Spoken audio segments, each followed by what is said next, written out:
Time being 7 o'clock, I call the Hastings City Council meeting to order. Please stand for the Pledge of Allegiance. Pledge allegiance to the flag of the United States of America and to the republic for which it stands, one nation, under God, indivisible, with liberty and justice for all. Welcome, and let the roll reflect. We do have a quorum and a full council tonight. Approval of minutes. Council, I would accept a motion to approve the minutes from January 5th. So moved, Your Honor. Councilmember Liefeld, and a second by Councilmember Pembo. Comments from the audience. At this time, we would hear comments from the audience. Anyone wish to speak to the council at this time, please step forward to the podium, state your name and address. Anyone here to speak to the council? Okay. Anyone on Zoom? No one on Zoom. All right. Council members, items to be considered. Wait.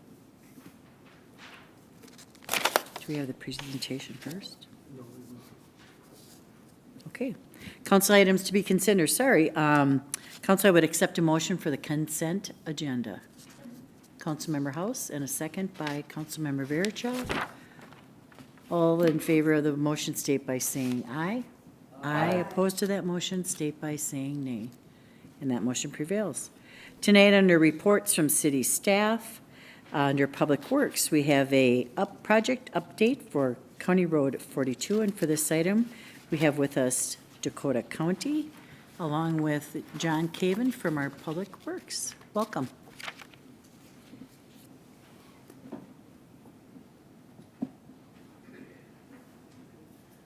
Fassbender, council members, good evening. My name is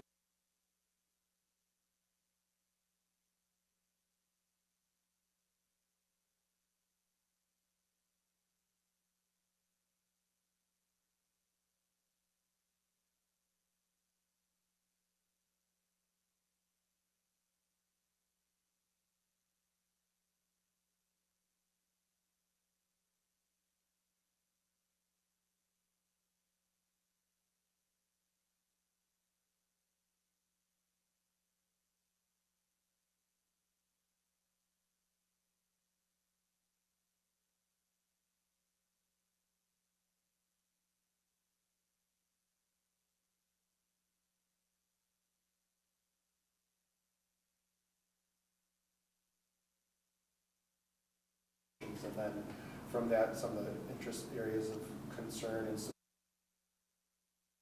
feedback, and then lastly talk about the joint powers agreement that we'll need to address here sometime in the near future for the project. So from the study, kind of what we saw as kind of the key needs from the community here for a project was, one, to address vehicle speeds coming into and out of town here on Ninninger Road. There's a pretty well documented instances of speeding. It's similar to what we see in other places, but given the context here and some of the uses, it is concerning, and we want to be able to address that.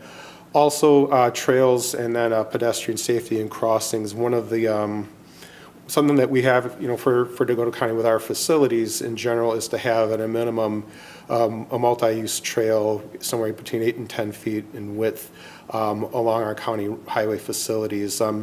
By and large, it's not really the case here in Hastings. There's some challenges just as far as getting that into urban areas, but we want to correct that here, given that we know too that there's a definite use with access to the Mississippi River Greenway, and then also just recreational cyclists as well. We want to be able to have that there for convenience and safety and recreation.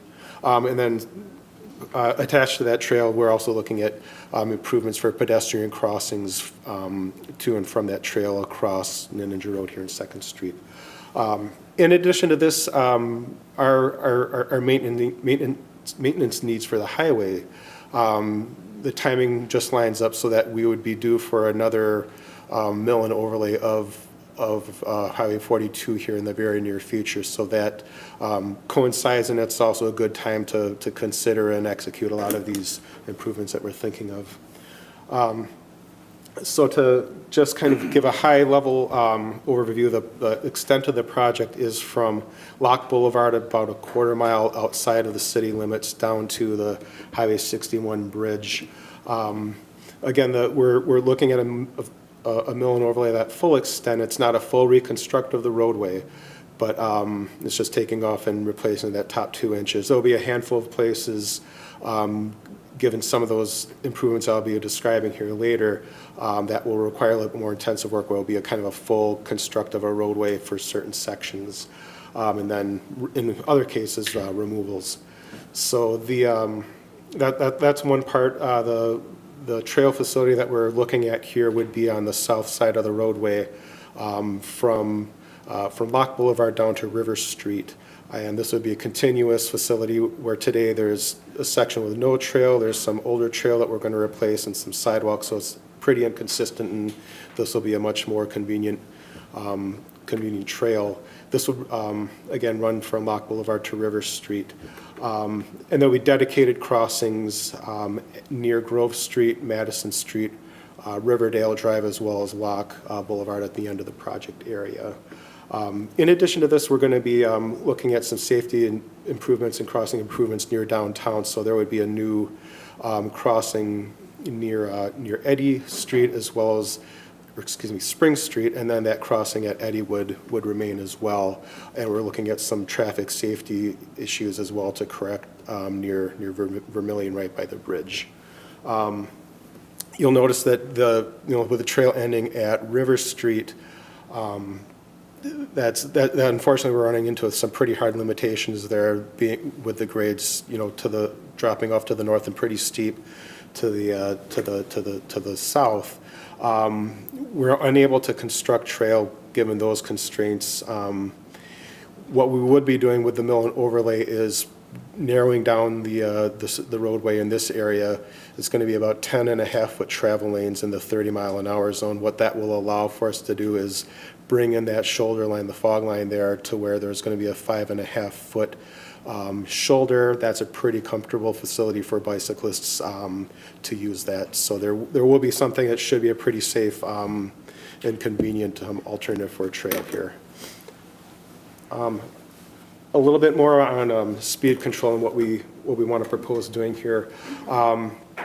We're gonna have at those areas with the crossings, so near Madison, near Grove, in Riverdale, we're going to be bringing in the curb to basically to narrow up the roadway, given the kind of the width of the roadway today. That's part of what compels people to kind of go at a higher speed, whether they're coming in or out. It's kind of I think we've all done it, where we're a little bit on autopilot, and we kind of just drive to the design of the road. What we're looking to do here is to have it narrowed up at those points. There's a handful of other places as well where we're going to be bringing in the curb as well. At Madison and Monroe Streets, there is westbound. There is the bypass lane on the outer part. I can't speak for the decisions made back in the 90s, but generally in an urban setting, that's not really a good design, and there's other instances too near the hospital entrance as well, where we have that bypass. We're going to be removing that, bringing in the curb. We're also going to be removing the right turn lane at Madison Street as well, and bringing in the curb there. So there's going to be a noticeable feel of a more narrow roadway here.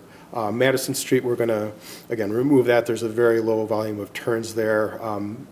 At Monroe and Riverdale, the concern is that those turn lanes, even though it's narrow, it might be more needed for safety, just to have vehicles slowing down and coming out of the main roadway.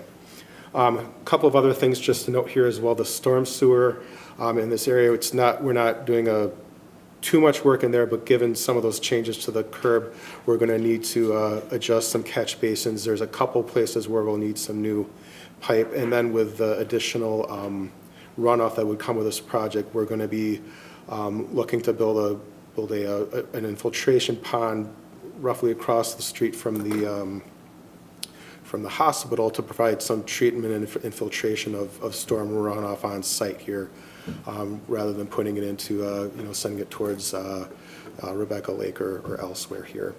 And then lastly, there are some replacement of, there's a handful of components in the hydrant system that the city staff has identified as requiring replacement. We'll work that into this project as well, where it will be easier to access once we're in process. So to get into the public involvement, like I said, there's been ongoing discussions, got a lot of feedback from neighbors on this project area. The big thing was, of course, just recently, the December 3rd open house at the YMCA. We did share a preliminary layout of the design, and we had a pretty good attendance. We had 50 people sign in. I think there was a handful more beyond that, so it was a pretty good turnout. Also very positive with respect to interest in the project, but also feedback as far as things to address still as we move ahead. Kind of some of the big things. One was kind of carried forward from the study. We did see definite support for the improved trail, and then the crossings and the design of those. There was definite support there. One thing that kind of came up as a concern here for as we unveiled our kind of first pass of the design here was a concern given the removal of those bypass lanes. That's on a run of about, I think, 12 or 13 houses. And a number of the neighbors showed up. The concern is that, pulling in and out of the driveway, especially when you're backing in, could be more difficult without that bypass for them. So as far as going down the list of interest or concerns to address, we're still working on that. There's a couple of possibilities to help offset that change. One may be to look at widening the aprons here, because in this stretch we'd be reconstructing most, if not all, of those aprons, and providing a wider apron may allow for them to back in a little bit more easily if they have a trailer or a boat or something. So that's in process.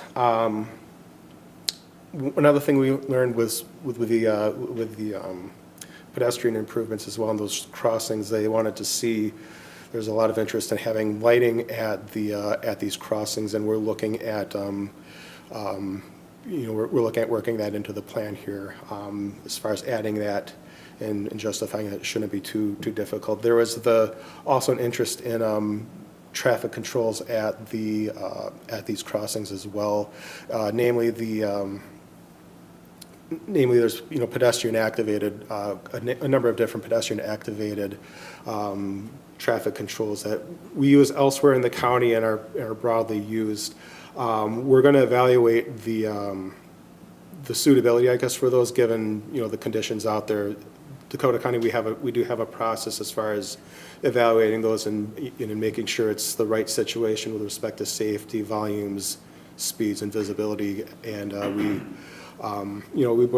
been working with John and keeping him involved in that process and decision here as we go ahead here in the next couple months on that.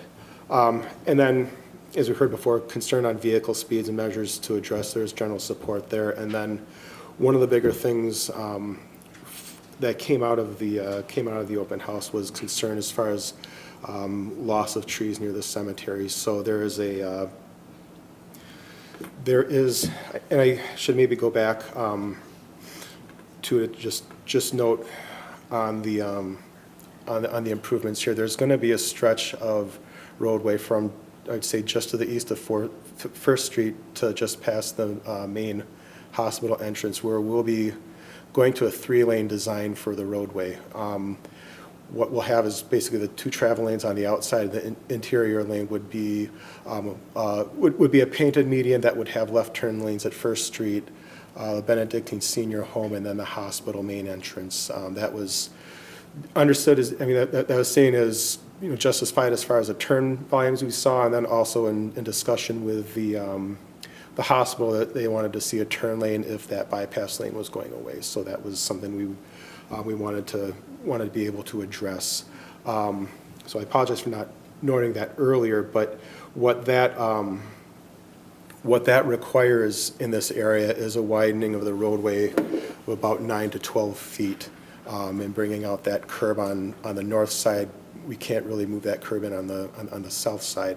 Again, what that requires would be the removal of those trees. There's about 20 mature hackberry trees there that would have to come out. With the remaining boulevard, it would be an option to replant smaller trees in that boulevard, looking at something in the range of 4 to 6 inch trees to replace, and that's generally safer as well too for a boulevard and being that close to the roadway. So one thing, just talking through alternatives just with staff and city staff and the designer, was the potential to reduce that shoulder on the north side by about 4 feet. And I have just a few SketchUps here of basically the roadway design. And what we have here, again, we have that middle left turn lane, we have the 2 travel lanes and the shoulder. What the current design shows is about a 4.5 foot distance from the center of the tree, and the trees themselves are about 15 to 18 inches in diameter. Getting that close, would require removal of the trees. They would get damaged and likely die just from the construction here. Bringing in, changing that, and I'll note this is the 30-mile-per-hour zone here. Bringing in the westbound lane, taking off 4 feet of the shoulder, that leaves us with a 12-foot travel lane, including the gutter. That would provide about 8.5 or so feet of clearance from the trees. And then 45-mile-an-hour zone, kind of a similar story where we out there we would require 12-foot lanes, so it's a little bit wider of a facility. If we brought in the shoulder, here, we would have about 11 feet or so of space. We have had some conversations with the cemetery there as far as the prospect here.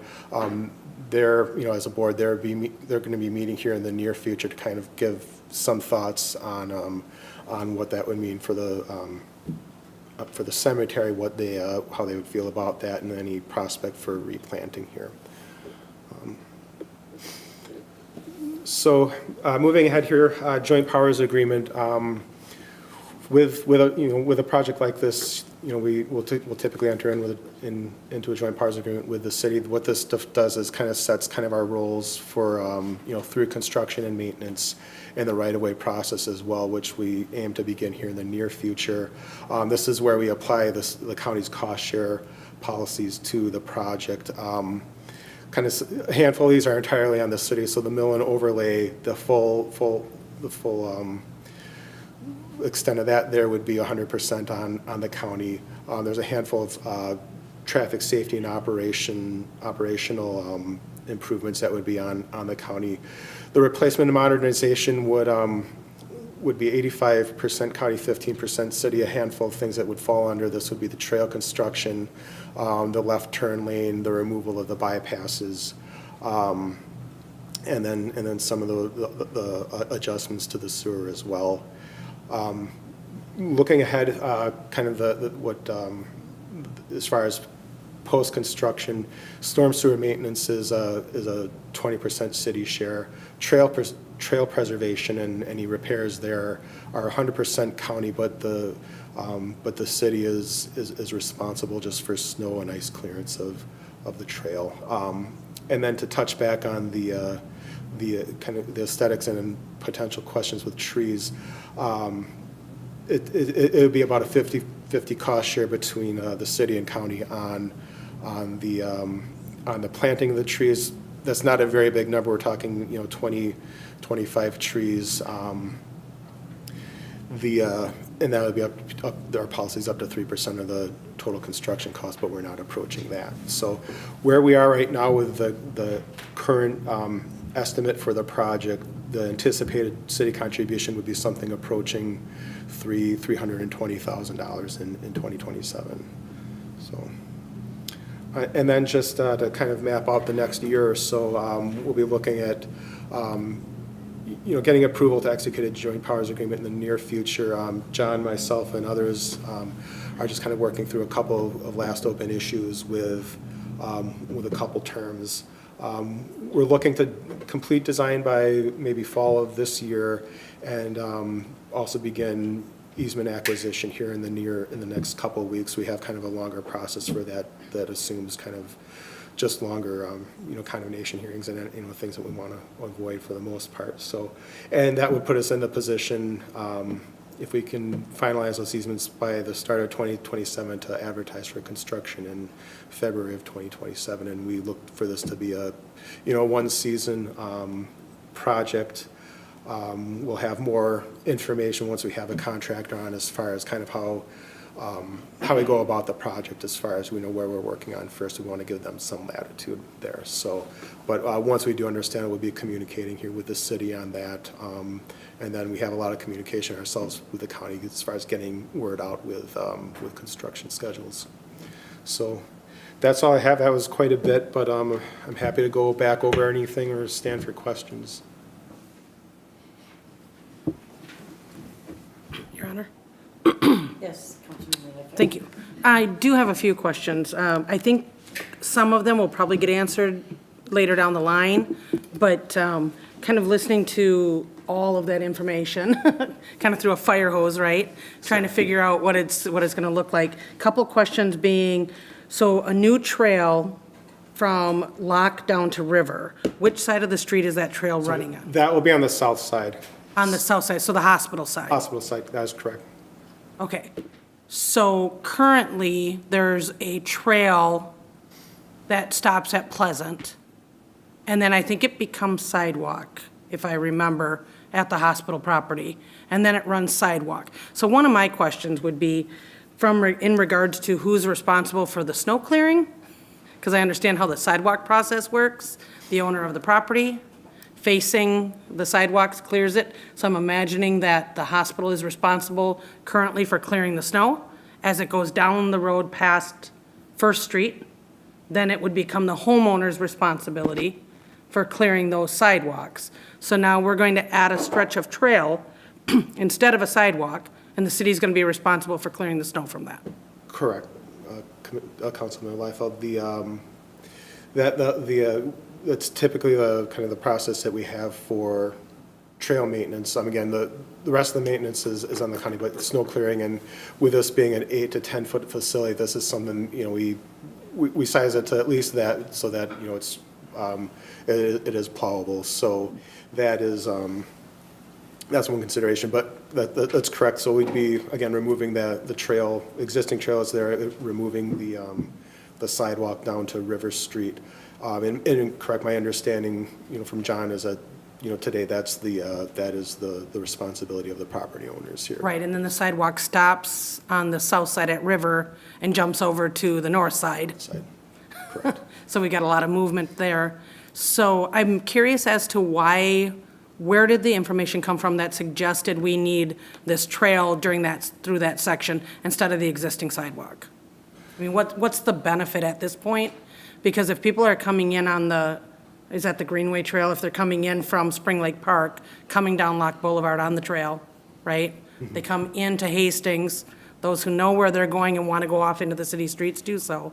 But the majority of that traffic, I would imagine, then travels down through the Lock and Dam from up top. So I guess I'm just not sure what we're doing by creating this little segment of trail from Pleasant to River. What's the purpose?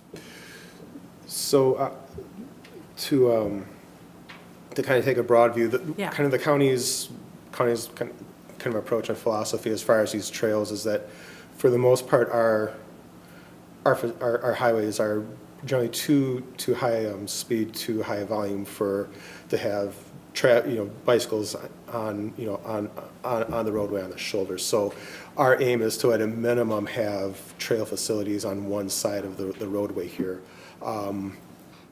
We had looked at earlier in the feasibility study, do we look at the north side, between kind of constraints at the cemetery, and then some of the disruptions with all the driveways on the north side. There's a few grade issues over there too. We opted to have that on, to focus on the south side as the preferred side. As far as access, yeah, as far as kind of accessibility, it does, if you're staying on the Mississippi River Greenway, yeah, it does necessitate a cross back. And we're bringing that in, so it's kind of a tight, short crossing. But as far as broader needs, for the community, you have, people, all the majority of the population, at least on the south side, it was going to be a little bit easier to access there, both for getting to the Greenway, but also without assuming where people are coming to and from. Yeah, so I think this is something that, new information for us. We've been talking about the trails and the county and what's happening with, I know we were talking about something safer at Riverdale. How do we get people across the street over to the trail and then back across the street over to the trail again when they go down through the dike? I would like to just go on the record that I'm not fully understanding or in agreement with the idea of making a dedicated bike trail where we already have sidewalk to move our pedestrian traffic. And especially since I get the safety feature, but we're gonna stop that at River. So once you get to River, the trail's done anyway. Now what do I do? So I'm not trying to be argumentative at all. I appreciate all of the projects that we can do together with the county. This, however, would be one section of that I'm more concerned about the road and the configuration of getting from the north to the south, from the south back to the north, all of that. I'd like to just go on the record that I don't understand or support the trail from Pleasant to River on the south side of the road. All it's doing to me is creating something more that the city will have to plow and take care of, when right now we've already got somebody plowing and taking care of that. So council members, feel free to give your 2 cents, but I'm just not really tracking where this is, one, a safety feature for the public, and two, what's the benefit if we're going to stop it anyway at River. So, thank you. I appreciate your presentation. Thank you. Thank you, Councilmember Liefeld. Councilmember Pemble? Joe, in the early part of your presentation, you talked about a holding pond facility. Where is that going to be located? Okay, I can go back to the map here. So Right. this approximately is, if I go mouse over here, it's roughly across from the main building of the hospital. So, and I think I'm right about there. So not far from the main entrance, but on the north side. So, and we're, for that, we would need to acquire some permanent easement onto the Avon property for that. So as far as, grading it, as far as grading and capacity, we're going to need to go down a few feet to provide basically the amount of capacity we need for a heavier rain event here. But yeah, it would require some permanent easement there. Okay, secondly,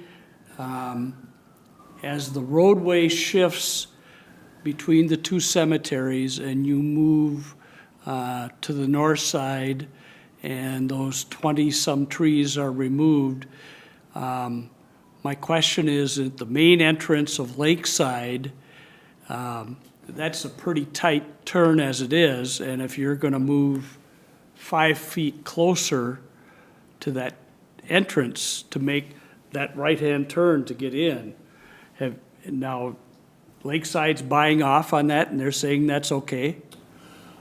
They did, Councilmember Pemble, they didn't raise any concern with me. I met with one of the board members 1 or 2 weeks ago just to go over, some of the changes there with the access. There wasn't, as far as, turning in, if it's a right turn, there is that median, that it's not a raised median, so if you need to swing out a little bit, there's still that ability.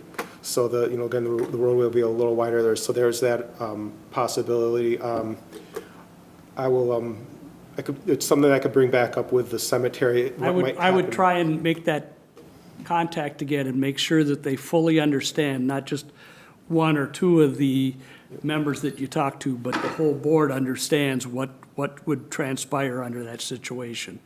And then secondly, tied to that, as the fence that's in place there at Lakeside, that's hollowed ground immediately north of there. There are graves right at that fence line. And having the curb at 5 feet from that fence line, is that what you were saying? Let me go back here. What we saw here, we indicated, you know. 4.7 to the So about center? 4.5 Okay. from the center of the tree. I think there's another 5, 6 Okay. feet back from there. So there's, I would say, yeah, from that aspect, we think we're safe with respect to not disturbing anything on that side of the fence. We are, And you said you were planning on looking at trees in that area, again, to help maybe stabilize the situation if something got out of control there? right, we, there's alternatives. We wouldn't look at anything, again, that'd be to the size of the hackberries out there, just because that, having a tree that size is Right. close. But some that's more closer to ornamental trees that might get to, 20 feet in height, could be feasible here. And we, there's a few options with respect to species there, and we'll have the city's involvement when we look into that. I'm just concerned that the fence along there is part of the oldest piece of fence in that property, and it comes from the 1910s and the 1920s, so it's like irreplaceable pieces of fence, too. Thank And- you. Thank you, Councilmember Pemmel. Councilmember House? Thank you, Your Honor. Thank you so much for your presentation, Joe. I really much appreciate your work on this. With that being said, I do see that there's a little bit of a discrepancy that I heard between, on here, I see that there's 20 mature trees, but I heard you say 25. So how many trees exactly will be removed? I counted just this afternoon to make sure, because I was throwing out 20. It is 23 trees. Okay, so that 23 was- trees exactly. Okay. Yep. Thank you. And is, you said the reason for smaller trees, of replanting smaller trees as an option was the only option, is that correct? When it's this close into this close to the curb, this close to a travel lane, that would really be really the only safe option to go. There's no, even at 30 miles, that's a very dangerous thing to strike. That's not going to go anywhere. A tree the size of the hackberry. So the current situation, as we see it, is there's quite a bit of risk to that. And then, when will you have more preliminary maps and visuals available for the new changes that have been made as well? Yes.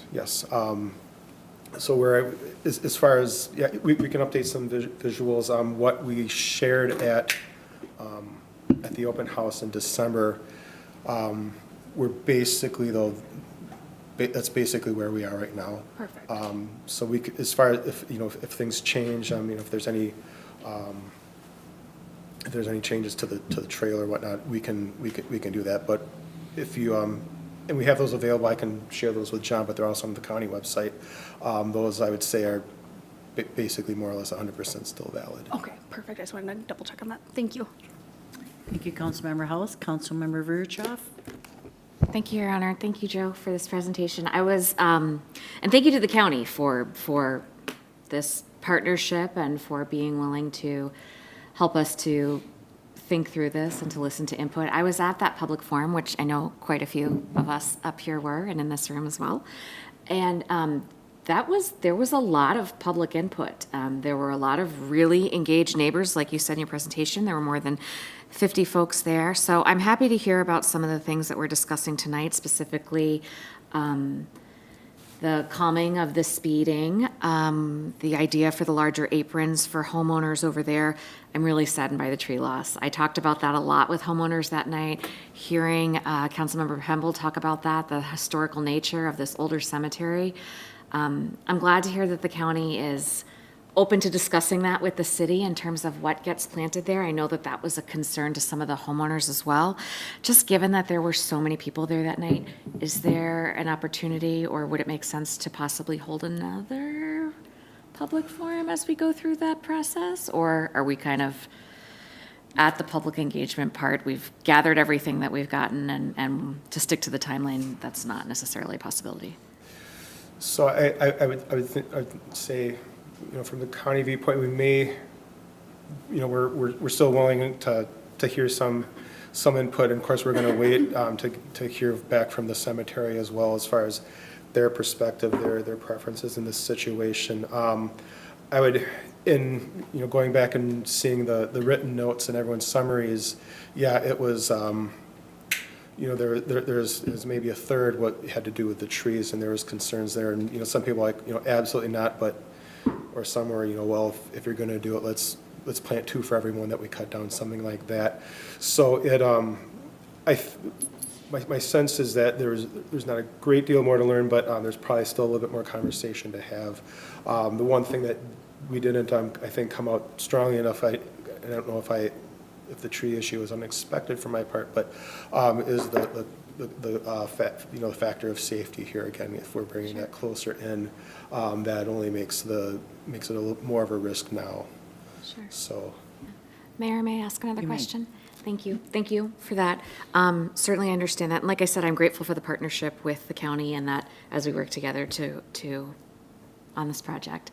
If there were quite a few, like I said, there were quite a few homeowners with really strong opinions that night, is it possible that as we go through this process, that they can have a contact person or somebody on the project that they can reach out to and be, okay. I know that the city really strives to do that on all of our projects that we do here in Hastings, and that seems to work really, really well for a lot of our neighbors and for a lot of our city staff. And so the more that we could help to answer questions and ease people's minds as we do this work, I think would be really positive.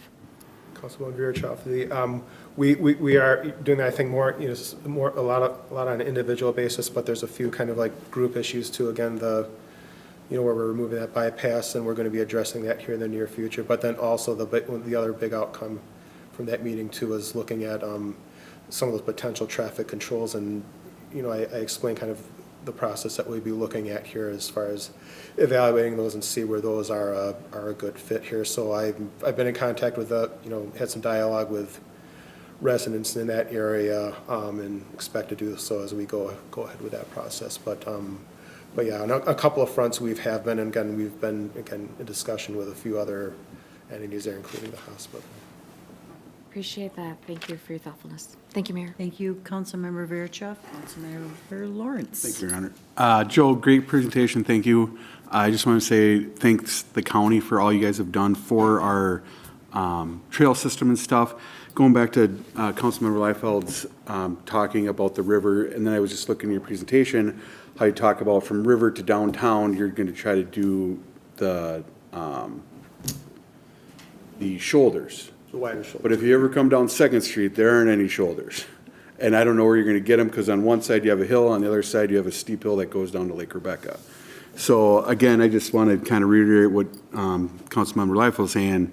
I don't see the point of bringing in that part, especially because the county's already bringing in the money to redo the hill, the Mississippi Trail down the hill, because that hill now is a heck of a hill. Let me tell you, it's crazy, and I appreciate the county willing to regrade all that. And I don't understand if they're going to put the money to redo all that and then put money into doing another trail, and now we're all getting to the same spot. Even, you know, just 2 cents that I wanted to put in there, because like I said, I don't know where you're going to get a shoulder on Second Street from River to the bridge at all. It's just, there's no room there.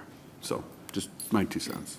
Thank you, Councilmember Liefeld. Councilmember Liefeld. Thanks, Your Honor. Follow-up, Councilmember Lawrence, to Oh, that. sorry. No, a follow-up question to the point of the shoulder or the road access. Is there like a rule for like speed that allow you to put it on the road instead of the trail? Is there, because I'm thinking if that's the case, why don't we widen the road over by Bailey from Locke over through Pleasant and do this on the road on the north side instead? Do you know what I'm saying?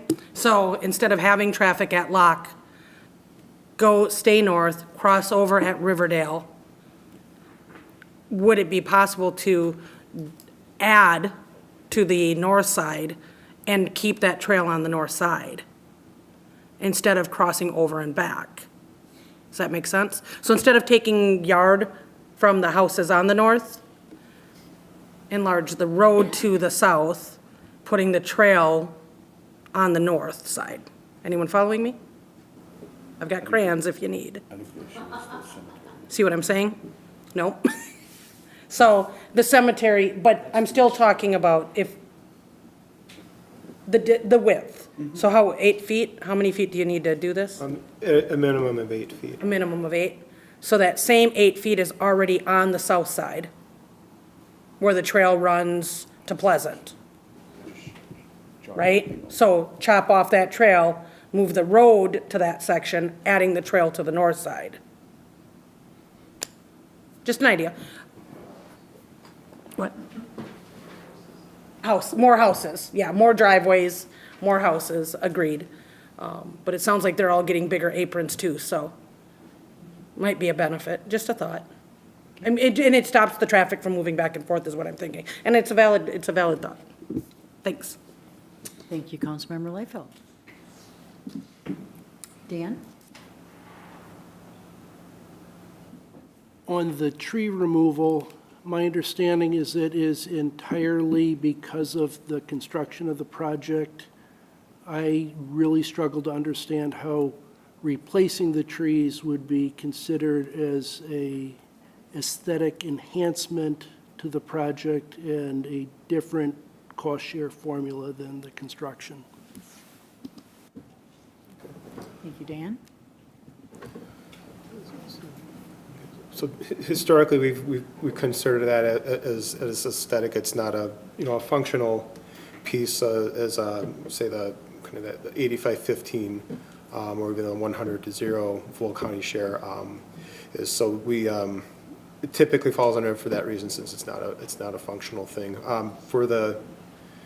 With respect to cost here, just thinking of another recent project to me and where I was looking through the costs, a smaller tree, kind of a per unit cost there would be, was it in the $600 range for a tree. So if we're looking at 30 trees, I don't want to do math here on the spot, but I think that's $18,000. So it'd be a 50-50 cost share here would be $9,000 thereabouts if, supposing 30 trees, but that's what we'd be looking at in round numbers. But it's, again, since it's not a functional thing, that's kind of the break point as far as how we apply our policies. Follow up? Thank you. Dan? Can this road be functionally built without removing 23 mature trees? As far as the lanes themselves and kind of what's needed for moving traffic, yes. A handful of reasons to consider kind of in the other kind of from the opposite direction here is one, there is a safety function for that for the shoulder having at least some shoulder for moving traffic off to the side or emergency vehicles where there is that need. If we bring it in, we're down to about. Bring the curb in, we're down to about 18 inches, so that functionality as well. So the other thing too is with that shoulder, the 5.5 feet, that is still a consistent bikeable facility that some people may still choose to use, and that would, at least in this section, which is about 22 or 2,300 feet, that would be lost. So that would be the trade-off if we were to look to keeping the curb in on the north side.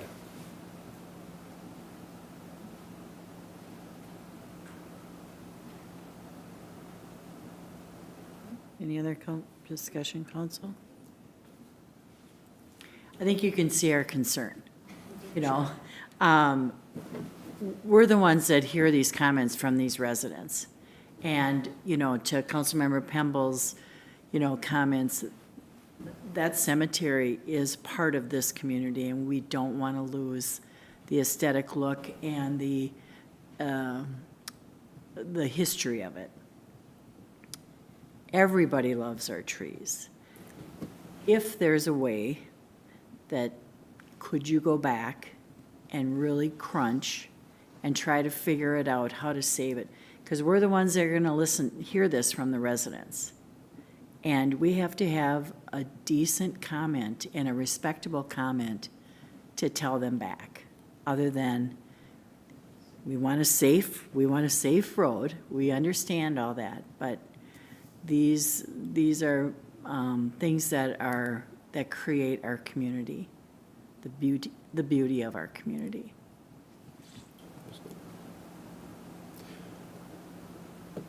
Any other discussion, Council? Councilmember Verichov? Thank you, Your Honor. Joe, how you doing? You hanging in there? It's a lot. Yeah. I know, it's late on Tuesday night. I just want to reiterate that given that it just feels to me that in the country and the world, there's an enormous amount of divisiveness and whatnot, and the fact that the city and the county are coming together to work on this project, to hold a public forum, to get input, I don't want that to be kind of lost in the details. I'm very grateful to the county for doing this. Anytime that the county is willing to do cost sharing in terms of improving our roadways, in improving safety concerns, all this work, we are grateful. Please don't think that we're looking at a gift horse in the mouth. We just have a lot of questions, and we appreciate the opportunity to talk through this and to make sure that the residents and our neighbors' concerns are being heard. As you've heard from all of us here, it's a cemetery. It's where people's loved ones are. It's their final resting place. We want to be as respectful as we possibly can. So thank you for hearing that, and please take it in the way that it's that we. Every project is like this, so. Thank you. Trust me. Thank you, So Mike. there's, once you get into the details, there's really difficult things to face, but I appreciate the compliment. Thank you. Any other discussion, Council? Okay. Thank you, Joe, for your project, and we look forward to seeing what you come up with. Thank you, Mayor Fassbender. Thank you. All right, under community development tonight, we have a resolution for a special use permit, lower potency hemps for Spiral Foods Co-op, 1250 South Frontage Road. And for this introduction, we will have an introduction by our Community Development Director, John Hinsford. Welcome, John. Thank you, Mayor. City Council members, as the mayor pointed out, we do have a resolution for special use permit for low-potency hemp at Sparrow Food Co-op located at 1250 South Frontage Road, shown here. I think most people are familiar where it's located at Westview Drive and South Frontage Road, Highway 55. The Planning Commission did review this and hold a public hearing at their last meeting on January 12th. There were no comments during the public portion of the meeting, and we have not received any comments from any residents from mail notifications at this point. The Planning Commission did recommend approval of it with limited discussion, so we're bringing that approval forward to you tonight. With a special use permit, please be advised that it does require 6 of 7 council members for approval. So Sparrow Foods Co-op is looking to sell low-potency hemp edibles as a product line for other things they do in the grocery business. They are zoned correctly for it. They meet the setback requirements and the other requirements that we have under the zoning code. And then they've also had a security plan that has been reviewed by our police department. So I can stand for any questions that you may have on this tonight. And Matt from Sparrow Foods is also present if you have any questions for him. Thank you. Thank you, John. Councilmember House? Thank you, Your Honor. I'm excited to see more utilization of hemp products within our town in a different capacity. I think this will be great and innovative for Spiral Food Co-op, so I'd like to make a motion to approve said resolution. Thank you, Councilmember House. With a second by Councilmember Liefeld. Any discussion, Council? All those in favor of the motion state by saying aye. Aye. Opposed to that motion state by saying nay. And that motion prevails. Thank you. Thank you, John. Any reports from council members? Any announcements? Okay, I do have a few. We are hosting a public house about 2026 neighborhood infrastructure improvements Pleasant Drive and 4th Street West. The open house is from 5 to 7:30 p.m. on Thursday, January 22nd at the YMCA. Hastings is excited about hosting the 20th anniversary of Hockey Day Minnesota, continuing through Saturday, January 24th. Fans can expect a showcase of hockey talent along with entertainment, winter festivities, and a vibrant Hockey Day village. Visit the Hockey Day website for tickets, merchandise, and volunteer opportunities. Recycle your old lights from the Hastings Holiday, at the Hastings Holiday Lights Drop-Off at the 10th and 920 10th Street West at the Public Works Facility Building. This goes on until January 31st. Intro to ice fishing at Lake Rebecca on Saturday, February 7th. No license is needed under our DNR waiver for this event, but registration is required. Thank you for supporting from Carpenter Nature Center, Dirt Bullies Landscaping, VFW Post 1210, Stryker Hudson Fleet Farm, and Hometown Ace Hardware. Get the lead out and volunteer instructors. Meetings coming ahead, Wednesday, January 21st, 6 p.m. Parks and Rec Commission. Monday, January 26th, there is a 7 p.m. Planning Committee meeting, and there is a 7 p.m. Planning Commission meeting. Monday, February 2nd, 7 p.m. City Council. With that, I would stand for a motion to adjourn. Councilmember Pemble, Councilmember Verichoff is second. No discussion with that motion. All those in favor of the motion state by saying aye. Aye. Opposed to that motion state by saying nay. And that motion prevails.